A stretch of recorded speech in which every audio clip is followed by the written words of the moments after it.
Ain't used to a young nigga kicking game. First class was gym, exercise the limbs.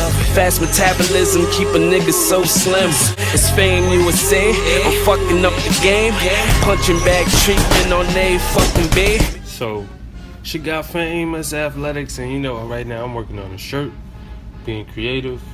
6 in the morning, this video will probably be up by 8, just because what I'm doing, the stuff that I'm doing. But I just listened to that Abel Sanchez and Dontaesboxingnation interview.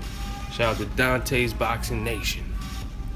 But now that was a very interesting interview, and they got the likes of talking about Jermall CHARLO versus Triple G, seeing he's the #1 mandatory for the belt. So it's either Golovkin or CHARLO. Golovkin or Canelo that will have to face CHARLO. But to be honest, that interview went in circles for about 20 minutes. Dante was trying to get the correct answer that he wanted to hear out of him. Abel Sanchez was just going around in circles and circles and circles. Some of the stuff he might have been saying just to say, because it looks like he be knowing what he be doing. Like he playing both sides of the field. He's playing the game. But Jermall CHARLO, he did for I don't like a Healing. He did fight Highland. Pardon me for not getting your name correct. And he did have a messed up left foot, so he couldn't push off the back foot. He had no power on his left hand, and CHARLO did fight a paraplegic. Let's not get that twisted. But let's not get twisted the skills that was displayed by Jermall CHARLO, from the young lion, from the former 154-pound champion that's moving up and won his spot to fight against the winner of Canelo versus Triple G. Not only that, in this whole interview, you got Abel Sanchez saying, "Who is CHARLO? CHARLO has not earned his spot. He has not earned his key to even come up and fight Golovkin. Who is he? What? Because he's the mandatory? Because he's #1? He's #1? So who is he?" And I'm like, oh shit, okay. I see where you're coming from now. I don't know if this is the plot to told you I'm working on a shirt, so if you hear any background noise and the AC is on, like, I'm not a dude that just gonna be sitting in some quiet. I gotta work all the time. While I'm working, so it's me designing a shirt.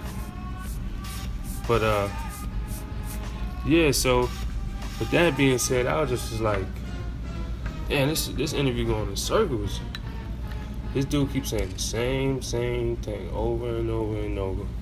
And pretty much Dante was like, he basically was pushing for the fight, which I respect. He pushed for the fight. He wanted Abel Sanchez to put some respect on Jermall CHARLO's name, and he didn't.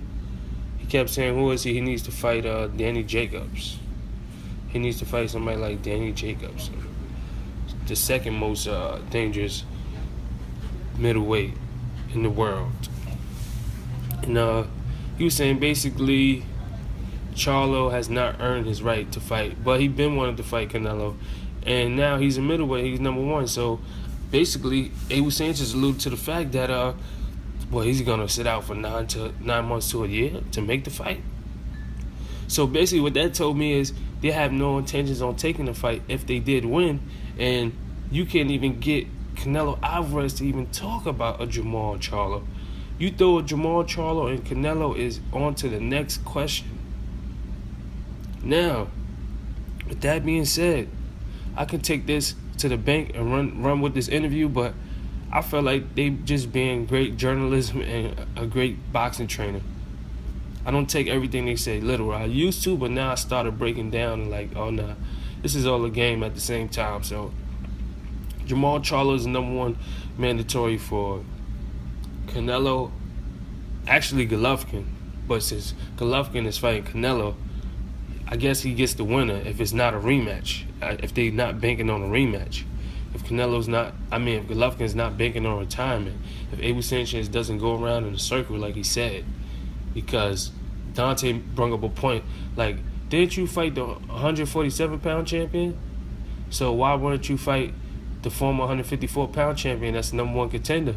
And basically, he was saying Billy Joe Saunders is a bigger threat to Golovkin because he has the belt. And Billy Joe Saunders hasn't done shit in how long? Get the fuck out of here. Are you serious? Get the fuck. Abel Sanchez, you gotta get the fuck out of here. Stop trying to fool the public. Stop trying to make it seem like Jermall CHARLO ain't on your ass, boy. That's a big boy. Pause. That's a young lion. That's a big middleweight. And that's somebody that you're going to have to face. Whether you face him before you leave or not, Canelo's still going to be here. And he might have to duck and dodge, especially if he's going to be 160 champion if he beats it. But I got Canelo beating Golovkin. I got Canelo beating Golovkin. His interview, like I said, it went around the circus for so long. I was just like, God damn. So once it hit the 25-minute mark, then they started to switch over and move the topic on. But Jermall CHARLO annihilating Julian J. Rock Williams, annihilating Heelan. And I think if he gets in there with Golovkin, he'll expose some shit, man. He's very skilled, technical, 6 foot. He's a twin. He's more vicious than his brother. You can see the way he boxes that he's getting better and better. I believe he could have taken Highland out way quicker than that, but he was trying to get some rounds in, and he just wanted to stop him and get him out of there. So with that being said, she got Famus Athletics. Make sure you subscribe and get notified by hitting the bell notification next to subscribe button.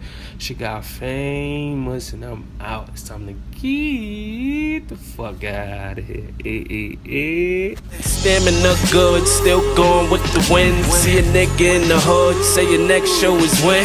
It's fame you were saying, I'm fucking up the game. Punching bag treatment on they fucking bed.